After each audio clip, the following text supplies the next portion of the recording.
flew her to Dubai, and made her taste the life she had always wanted.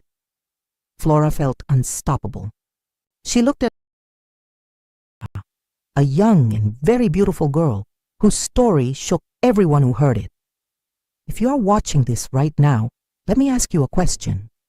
What would you do if money and comfort were placed in front of you, but everyone warned you that the price for it was death? Would you take it or would you run away? Flora did not run, and that was where her trouble began. Flora grew up in a small town in Nigeria. She was the type of girl people stopped to look at whenever she passed. Smooth, dark skin, bright eyes, and a smile that could make any man's heart race. But there was one thing about Flora that people also knew. She loved money. She had tasted poverty, and she hated it with all her heart. She had promised herself that one day she would leave it far behind and live like a queen. That chance came when she met Chief Richard. Chief Richard was a wealthy CEO in Lagos. He was in his late 60s, with gray hair, a wrinkled face, and a pot belly that showed he never lacked food. He was always in designer suits, driving expensive cars, and walking with bodyguards. People whispered about him everywhere. They said he had a dark secret. They said he only dated young girls, showered them with wealth. But after 6 months, the girls would either die mysteriously, fall very sick, or get involved in strange accidents. Nobody could prove it, but the pattern was too clear. When Flora's friends heard she was seeing him, they begged her to stop. Her best friend Amara said, "Flora, please, don't go near that man. He is dangerous. Don't you remember Cynthia, the girl from Surulere? She was dating him, and just like that, one day she collapsed and never woke up." But Flora only laughed. "Amara, don't be jealous. God forbid. Nothing will happen to me. This is my chance to live big. I can't waste it." And so she went on. For the first 3 months, Flora's life was like a dream. Chief Richard bought her a brand new car. He rented a luxury apartment for her in Lekki. He gave her money to start her own boutique. Every morning, she woke up to alerts on her phone. He paid her bills, flew her to Dubai, and made her taste the life she had always wanted. Flora felt unstoppable. She looked at her old friends who warned her, and she laughed at them. "See me now. You people are still struggling with Uber and Okada, but I have a driver. I told you, nothing will happen to me." But then the 4th month came. It began with small things. Flora would wake up at night sweating and trembling, as if she had been running in a nightmare. She dreamt of strange shadows chasing her, whispering her name, pulling her into dark rivers. She would wake up screaming only to find her bed drenched with sweat. One morning, as she looked into her mirror to put on makeup, her reflection blinked even when she had not blinked. She froze. She looked again. Her reflection smiled, but she was not smiling. Flora screamed and ran away from the mirror. But when she called Amara and told her, Amara said she was imagining things. Later that week, while driving her car on 3rd Mainland Bridge, she felt something press her chest so hard she almost lost control.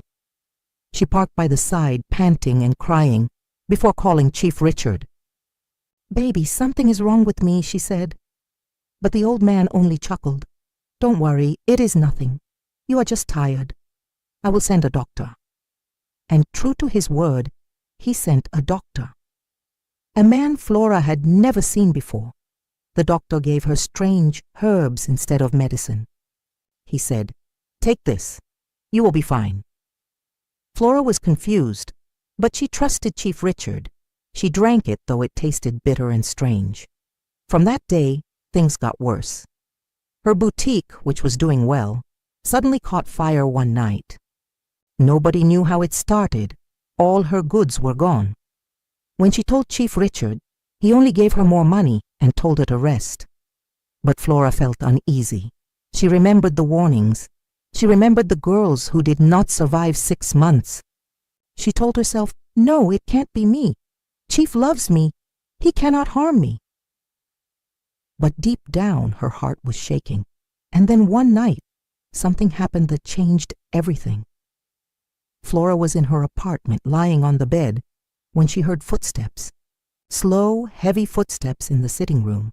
She thought it was her maid, but then she remembered she had sent her home for the weekend. She sat up, her heart racing. "Who is there?" she called out. No answer.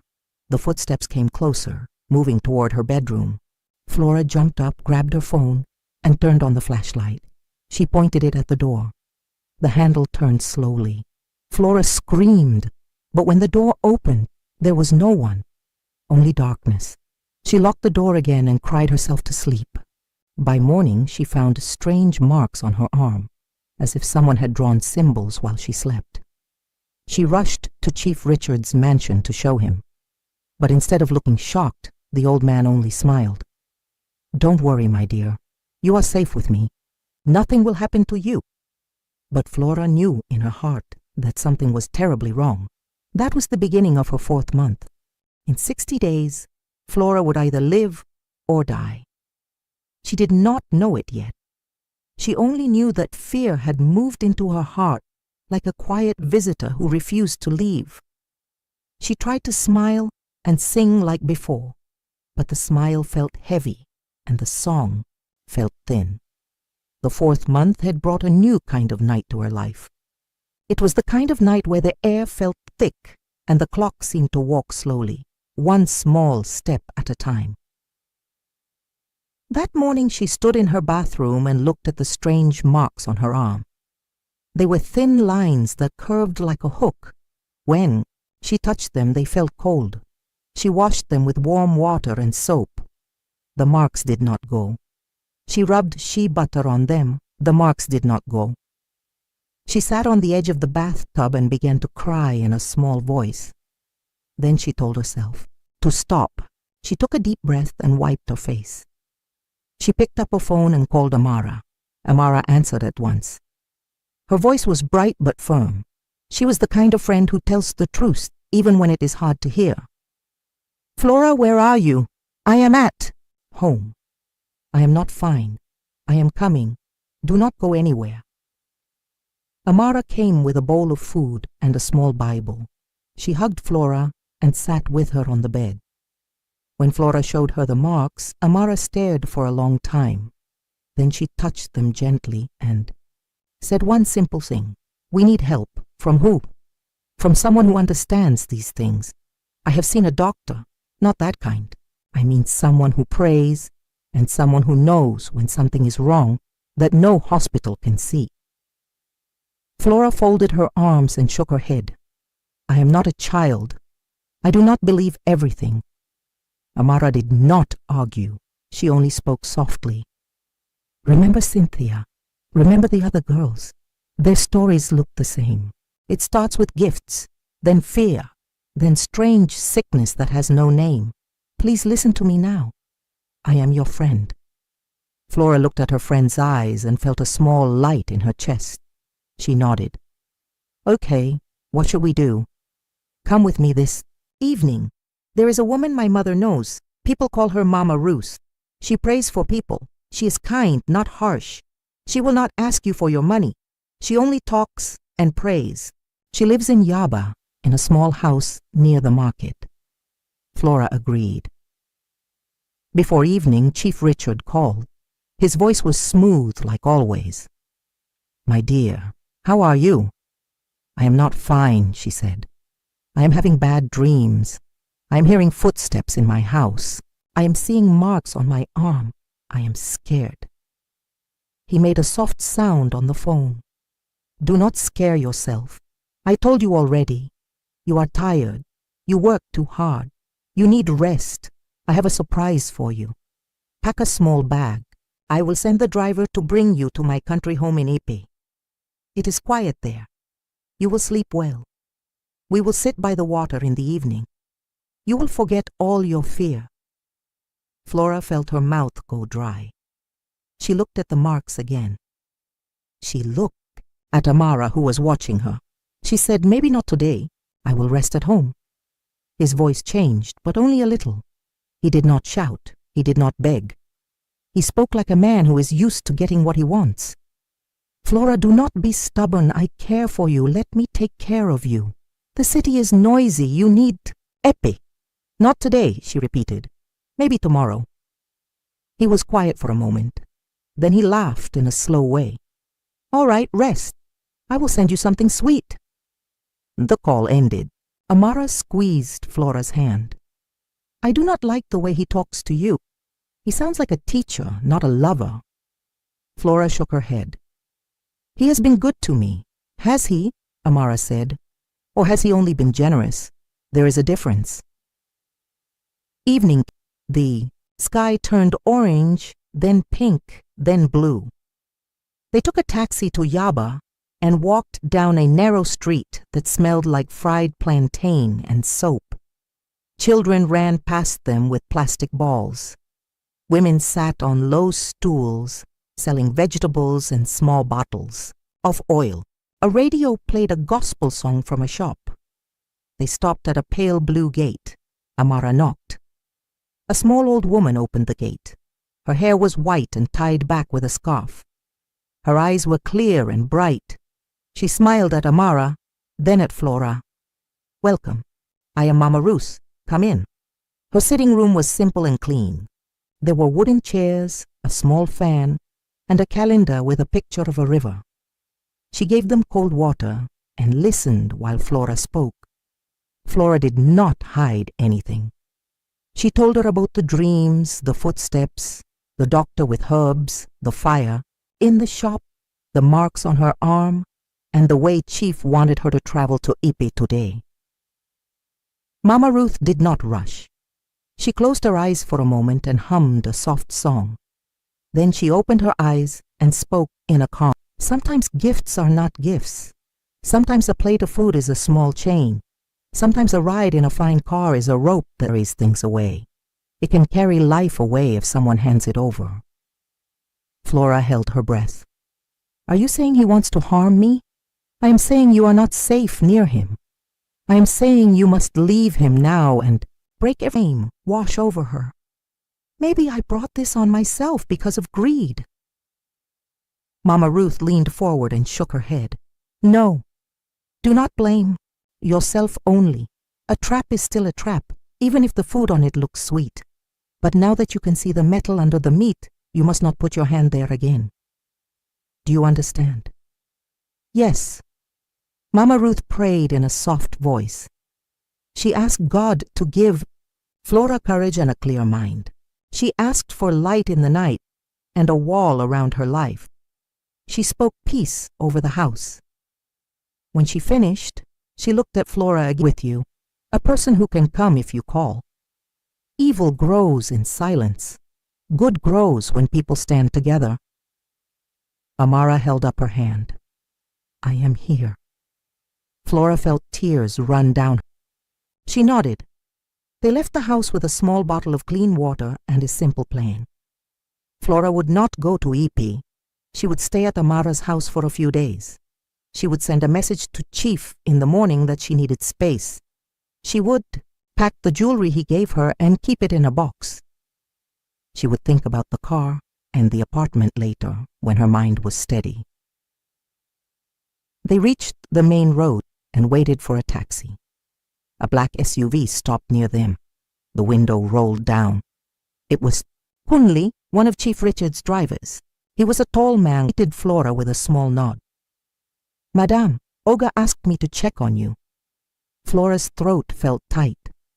I am fine. Kunle's eyes moved to the bottle in her hand, then to Amara's face, then back to Flora. He said nothing more. He only said, call me if you need help. Then he wrote a number on a small paper and gave it to her with a careful hand. As the SUV drove away, Amara whispered, Do you trust him? I do not know, Flora said. But his eyes look like he is tired of many things. Back at Amara's apartment in Surulere, they made tea and sat on the floor. Flora held the bottle of water and watched the curtain move in the night. Breeze. Her phone buzzed. A message from Chief. Rest well, my dear. Tomorrow I will send you flowers." She put the phone face down and took a long breath. She slept in Amara's small bed that night. She woke up before dawn, went to the bathroom and washed her arm with the water while praying in simple words. She asked God to keep her soul. She spoke life over herself. She did it again the next day and the next. On the third day, something strange happened. She was walking to the small market near Amara's house when she felt the road tilt. The sky went white and the sound of cars turned soft. She held onto a pole and blinked hard. A motorcycle sped past her and stopped suddenly. The rider jumped down and shouted at a bus that had almost hit a child who had run into the street. The child's mother screamed and pulled the child close. The bus driver shouted back. People gathered and spoke loudly. In the middle of the noise, Flora felt a quiet voice in her chest. "Go home now." She turned and began to walk fast. She did not know why. She only knew she needed to leave the street. She reached the gate, pushed it open and stepped inside. Her phone started to ring. It was Kunle. "Madame, where are you?" "At home." "Stay there." "Why?" "Just stay there and lock the door." She locked the door. She stood still and listened. Outside, she heard the heavy sound of a car stopping. She heard footsteps in the compound. She heard a man's voice speak low. Another voice answered. Then silence. After a minute, the footsteps went away. The car started and drove off. Her phone rang again. "Kunle, they sent men to follow you. I told them you were not around. Be careful. Do not go out alone. Who sent?" "Them." He did not answer the question. He only said, "Do not go to Epe. Do not go to the mansion at night. If you must meet Oga, meet him in a public place in the day. And madam, check your car. The brakes." Flora felt cold all over. "What about the brakes? Just check them. Please." He ended the call. Flora looked at Amara. Her friend had heard enough to understand. "We are not driving that car anywhere," Amara said. "We will use taxis.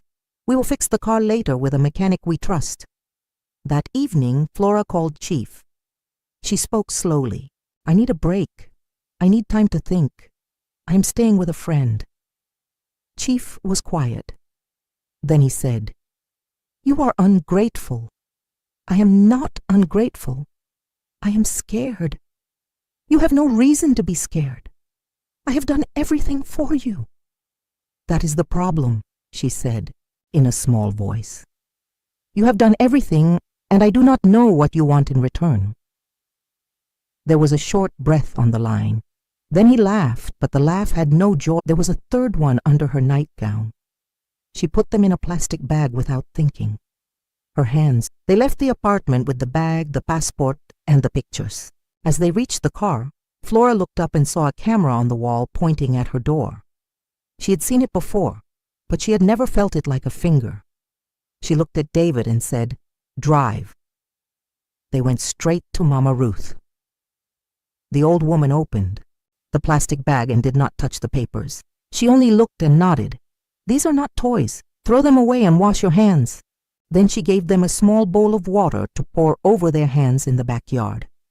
After that, she burned the papers in a metal pan behind the house while praying. The smoke rose and twisted, then disappeared into the air. "This is how control works," Mama Ruth said in that same soft voice. "Small things hidden in your house, small things tied to your body, small words spoken over you in the night. But control can be broken.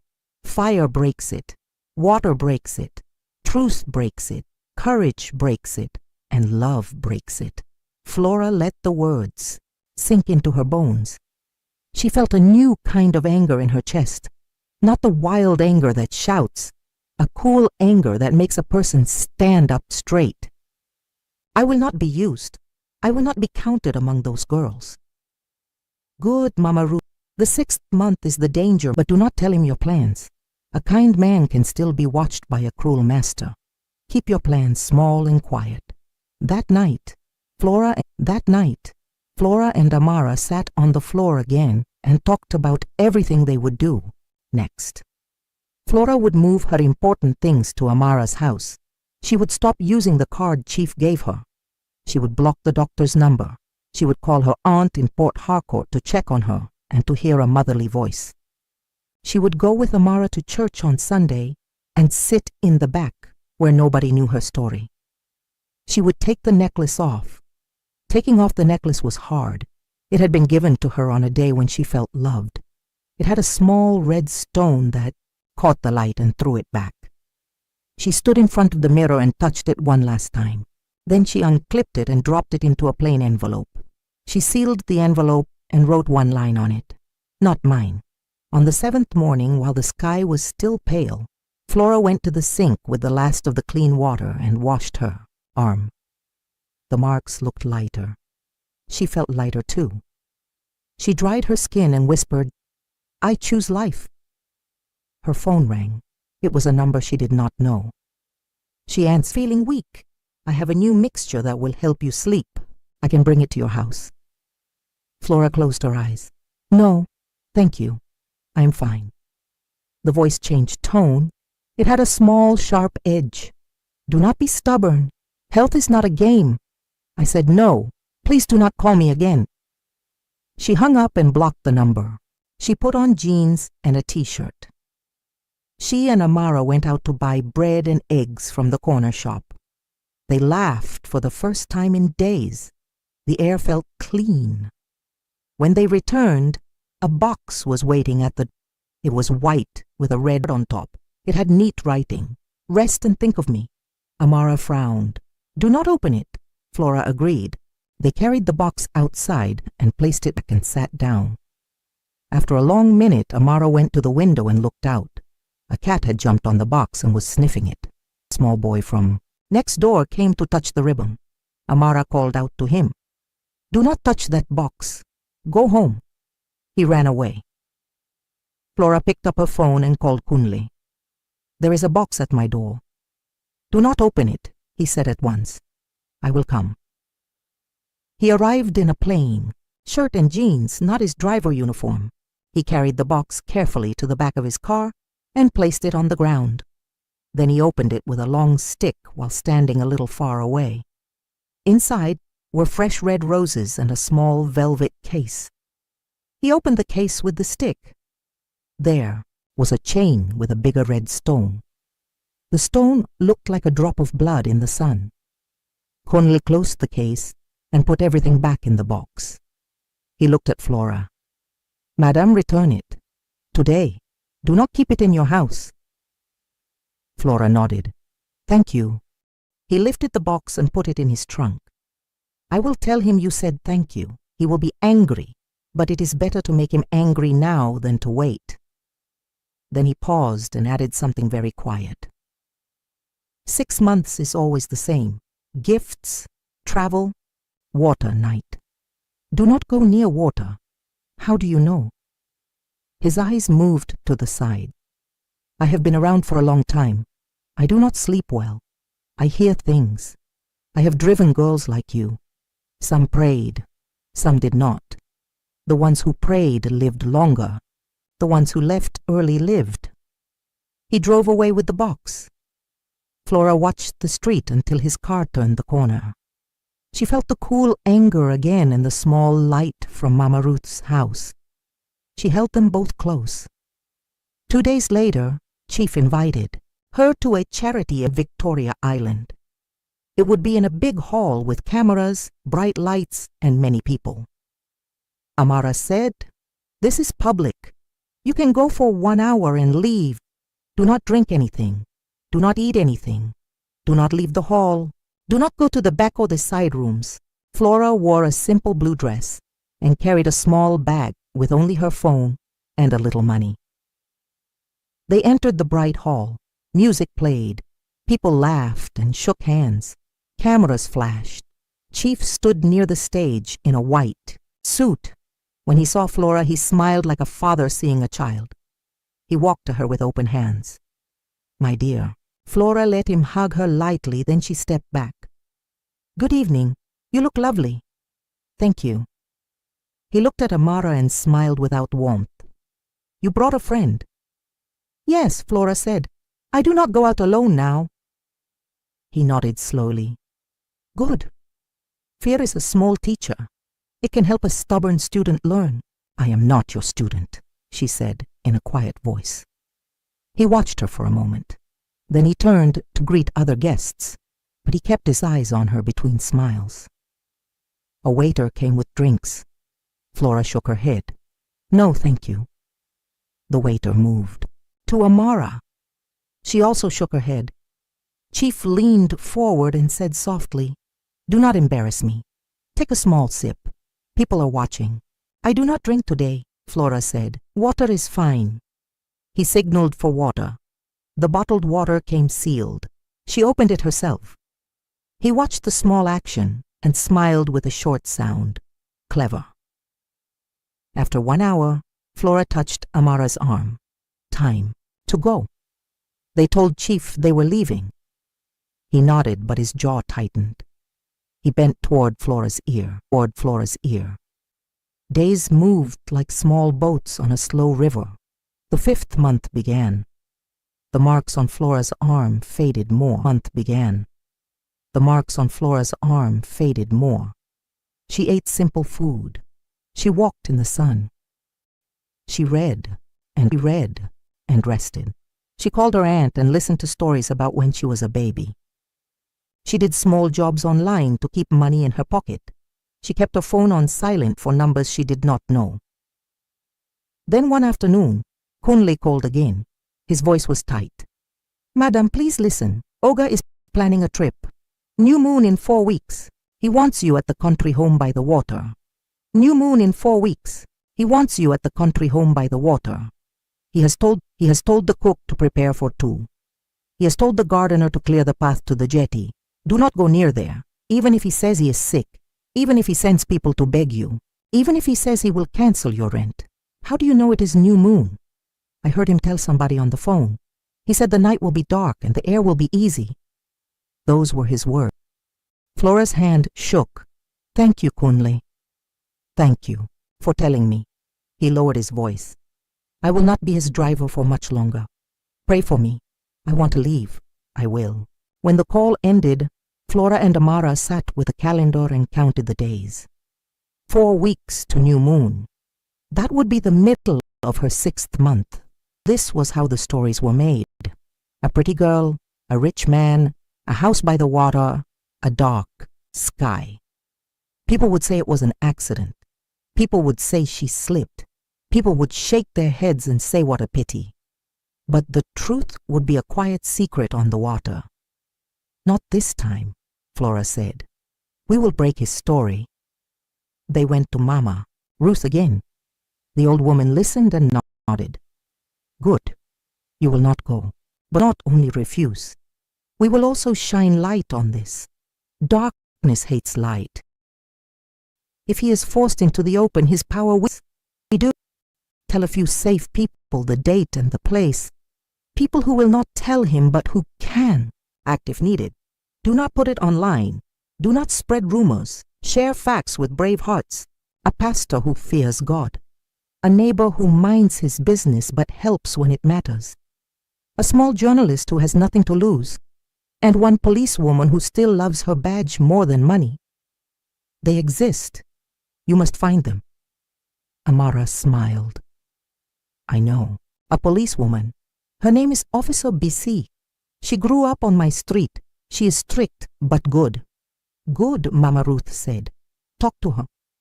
And you, Flora, make one last thing clear in your heart. You must be ready to let go of every gift he gave. It is hard, but it is clean. Return the car. Return the rent. Return the jewelry. If you cannot return, then refuse to use. This is how chains are broken. Flora closed her eyes for a second. She saw the car in her mind. She saw the soft bed in Lekki. She saw the red stone in the envelope. She opened her eyes and nodded. I am ready. The plan was simple. In 1 week, Flora would meet Chief in a cafe at noon with many people around. him the envelope with the necklace and a letter that said she was leaving. She would bring Amara and sit near the window. She would not drink or eat. She would not follow him anywhere after. If he made a scene, she would walk out. If he begged, she would say no.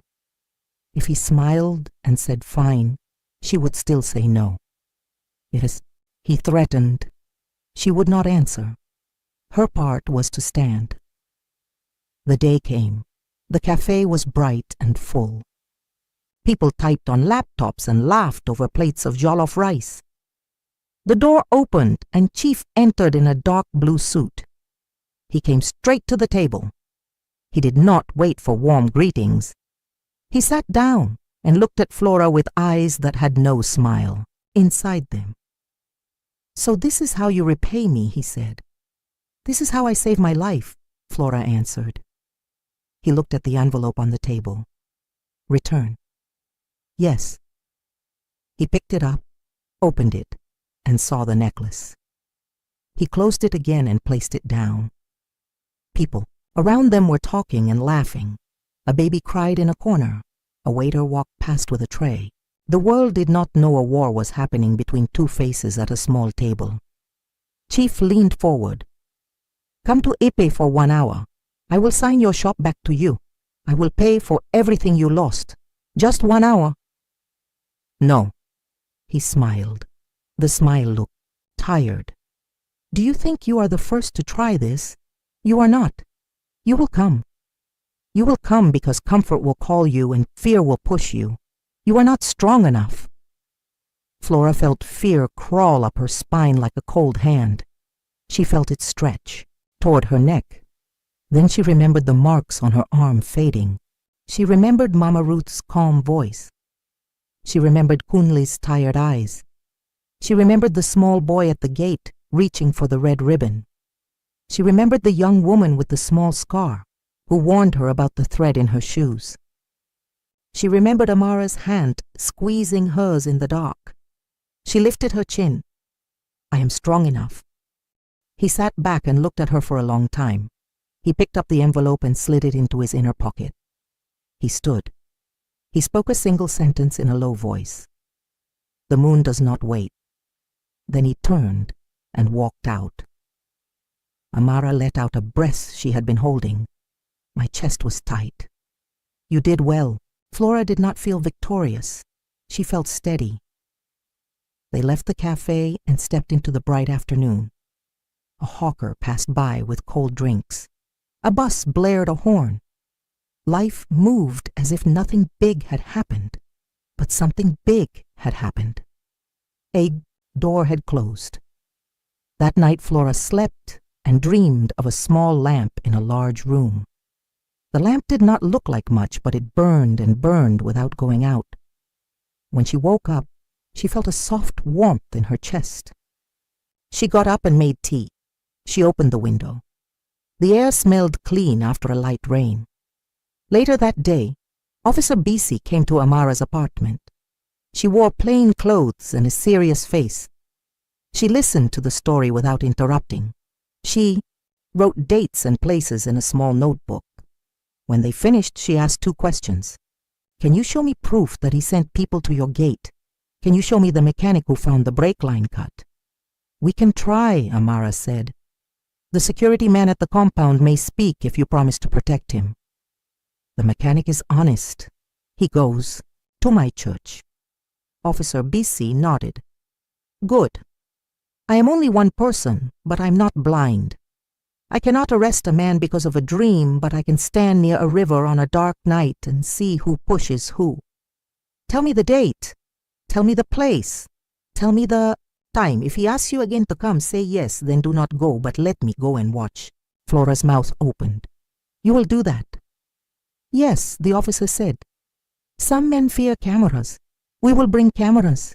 Quiet ones. They planned." They did not speak too loudly. They did not write everything down. They kept it small and clean. The last week of the 5th month arrived. Flora felt the days like footsteps behind her. She did not run. She walked with her eyes open. She went to church and sat at the back. She lit a small candle after service. She called her aunt and laughed at old stories. She ate rice and beans. She slept without the necklace. 3 days before. New moon, Chief called again. He spoke like a man reading a line from a play. Lunch at Ipi, daylight. Driver will pick you by 11. You will be home by 3. Flora said yes. Then she sent the time and place to Officer BC, to Mama Ruth, to Amara, and to David. She did not send it to Kunli because she did not want to put him in more danger. She put her phone on the table and sat still. Her heart beat hard and then settled. The morning of the trip came. At 10:30, a black SUV stopped on the street near Amara's gate. A new driver sat in front. He wore dark glasses. He called Flora's phone. "Madam, I'm outside." Flora looked at Amara. Amara looked at Flora. Flora answered in a calm voice, "I am coming." Then she turned the phone off. She did not step outside. She watched from the curtain as the SUV waited and waited. After 20 minutes, it drove away. Far across the city, by a quiet river near a big empty house, a man in a white shirt checked his watch. He looked at the sky. The day was bright. The water moved slowly. He smiled to himself and whispered a small sentence. "The moon does not wait." Under a cluster of trees near the fence, 2 people sat still with small cameras in their hands. Officer BC and David watched the gate and the path to the jetty. In another place, not far, a 3rd person sat on a low stool pretending to sell roasted corn. It was not corn in his basin, it was another camera. The black SUV arrived and stopped. The new driver got out and opened the back door. It was empty. He spoke into a phone. He listened. He nodded. He closed the door. He drove away. The man by the river checked his watch again. He made a small call. His voice was short. "Where is she?" Back in Surulere, Flora sat with Amara and Mama Ruth at the table. The small lamp in her dream seemed to live inside her now. She felt fear, but it did not rule her. She felt a deep, steady thing under it. She waited. The man by the river paced. The sun climbed. The water turned bright. The gardener stood near the jetty and pretended to pull a weed. The cook waited in the kitchen.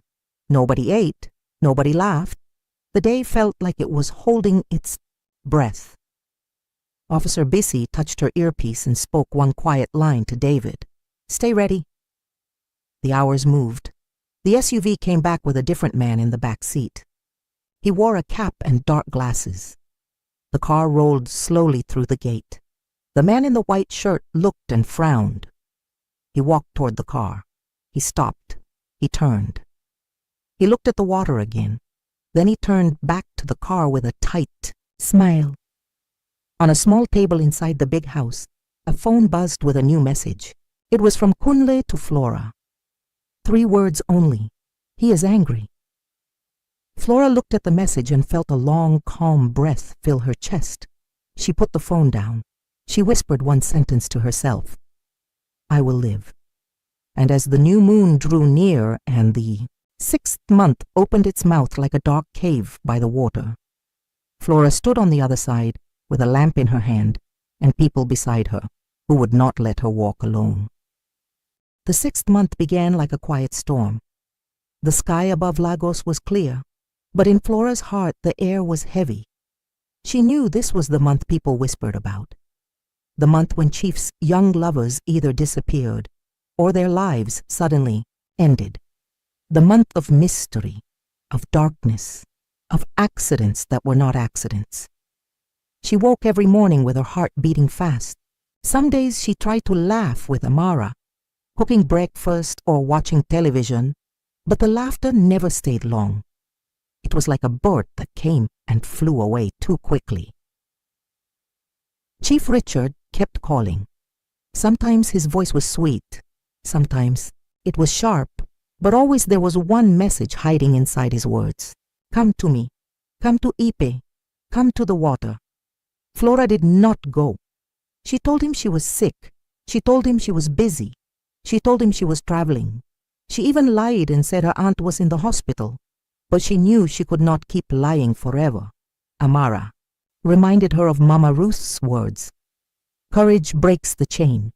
Light breaks the darkness. Flora tried to be strong. She washed her arm every morning. She prayed. She stopped wearing the jewelry he gave her. She refused his money.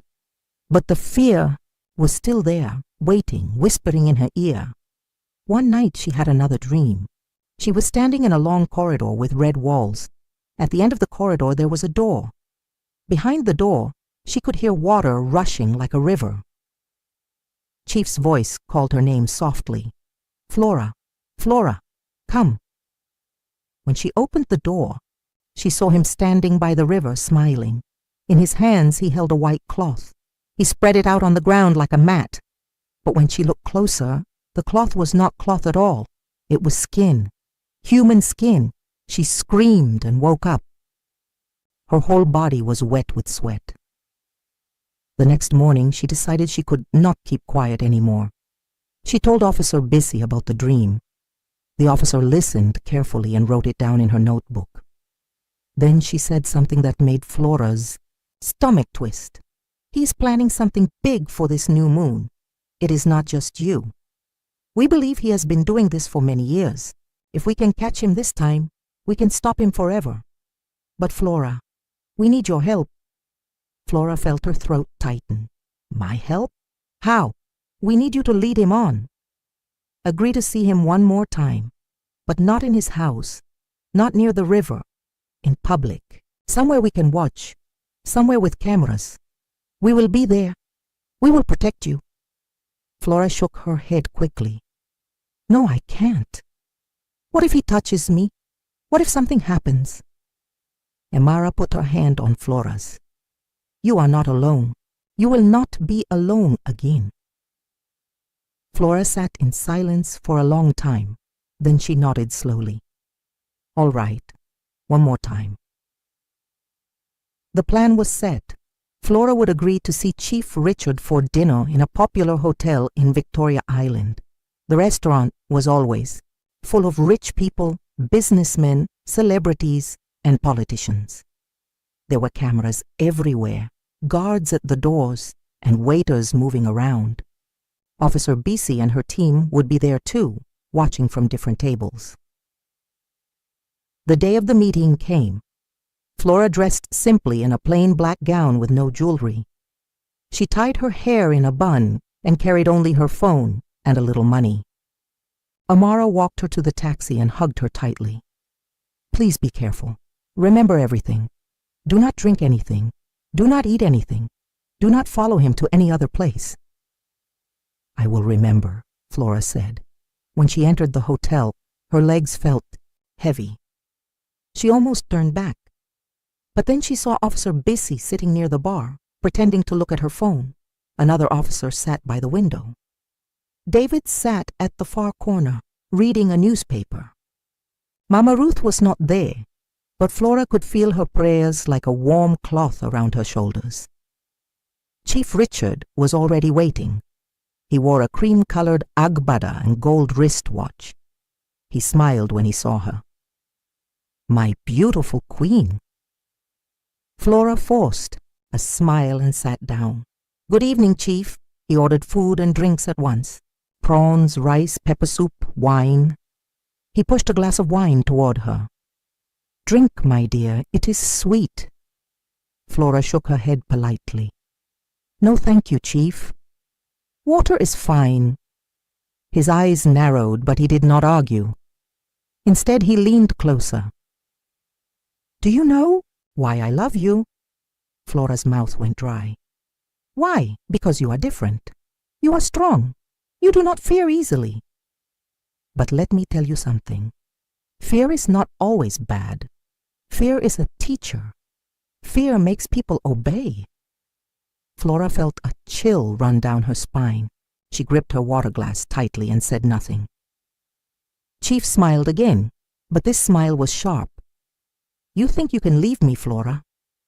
You think you can throw away my gifts? No one leaves me. No one. People at nearby tables were laughing and talking. Nobody seemed to notice the quiet war happening between them. Flora's heart was pounding. She wanted to run, but she remembered what Officer Busy said. Courage breaks the chain. She forced herself to look into his eyes. I am leaving, Chief, and there is nothing you can do. For the first time, the old man's smile disappeared. His face turned dark, like a cloud covering the sun. He leaned close and whispered in a voice so low only she could hear. If you don't come to me, you will see what happens. The river never forgets. Then he stood up, adjusted his agbada, and walked out of the restaurant. Flora sat frozen, her hands shaking. Follow him quietly. David walked past her table and whispered, You did well. Now let us handle the rest. That night, Flora could not sleep. She kept hearing his words. The river never forgets. What did he mean? Was he planning something worse than she imagined?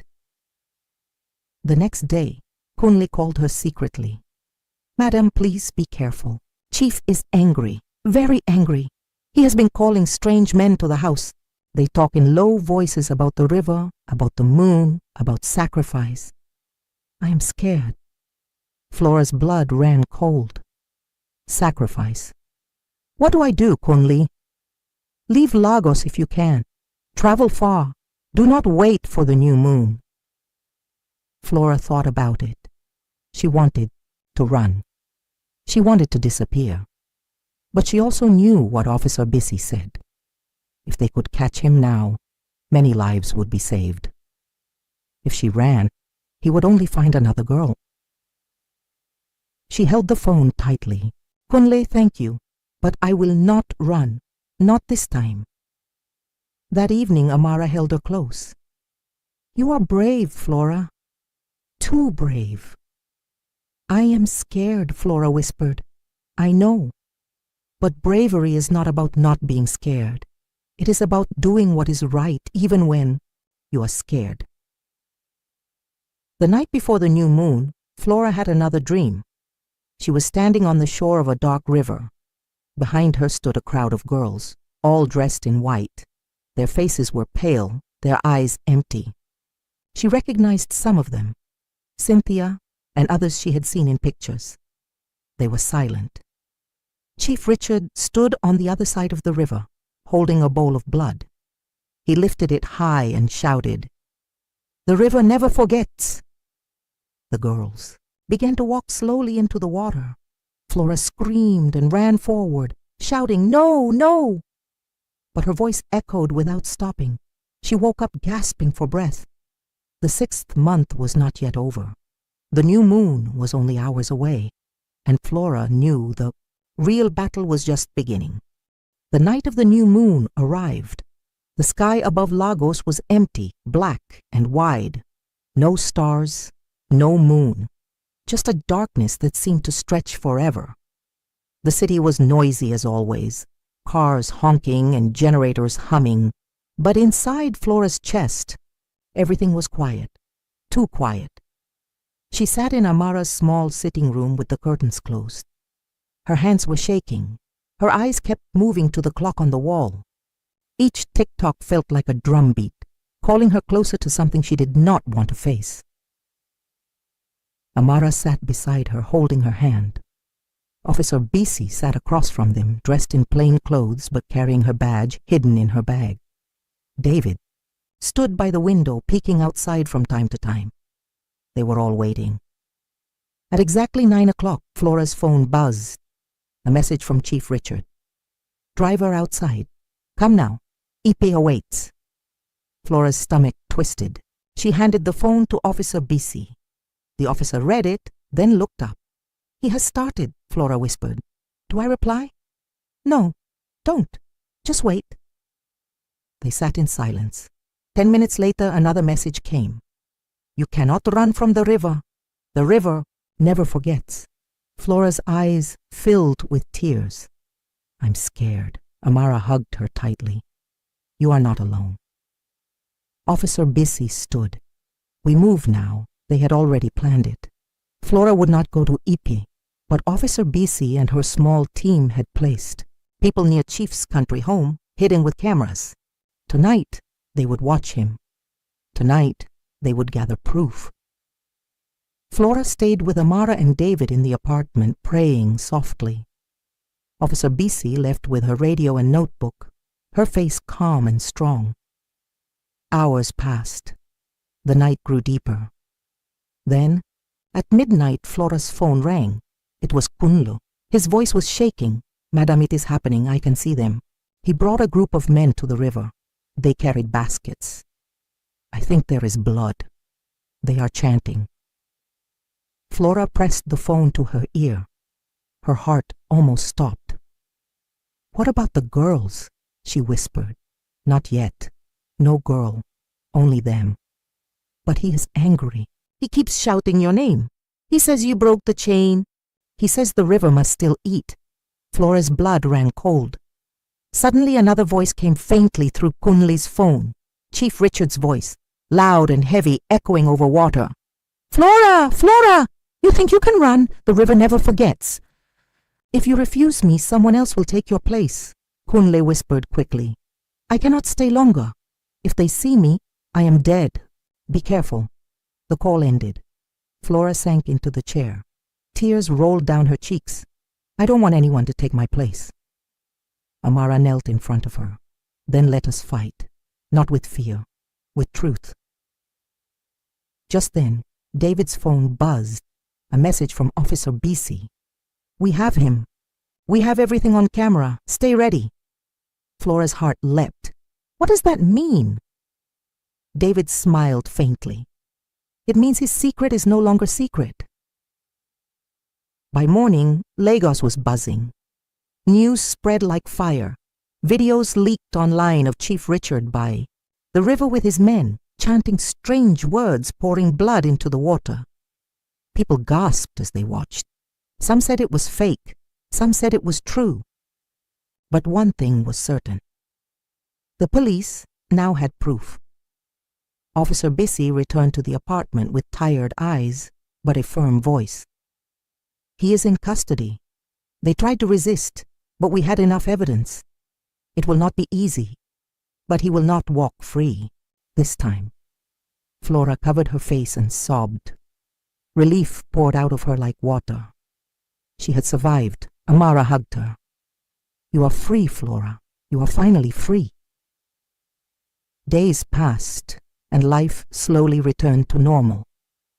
Flora gave back the apartment keys, sold the car, and refused every gift Chief had given her. She started fresh, with nothing but her own strength and her friends by her side. It was hard, but she felt clean. For the first time in months, she could breathe without fear. One Sunday morning, Flora visited Mama Ruth. The old woman smiled as Flora entered. "You look lighter, my child." Flora smiled. "I feel lighter." Mama Ruth held her hands. "Do you see now? Money that comes with darkness is not wealth. It is a cage. Gifts that come with strings are not blessings. They are chains. You must always choose light, even when it looks small, because light grows, darkness only destroys." Flora nodded with tears in her eyes. "I understand now." She left Mama Ruth's house and walked into the bright Lagos sun. People rushed past her, buses honked, traders shouted. Life was busy as always. But Flora walked with her head high, her steps steady. She had faced death. She had faced greed, and she had chosen life, and this is the lesson her story teaches. If something looks too good to be true, it often is. Easy money, sudden gifts, and shortcuts to wealth may shine for a moment, but behind them can hide chains that take everything from you. Greed blinds, but wisdom protects. Life is worth more than money, and peace is worth more than riches. Choose light. Choose life, because the river never forgets.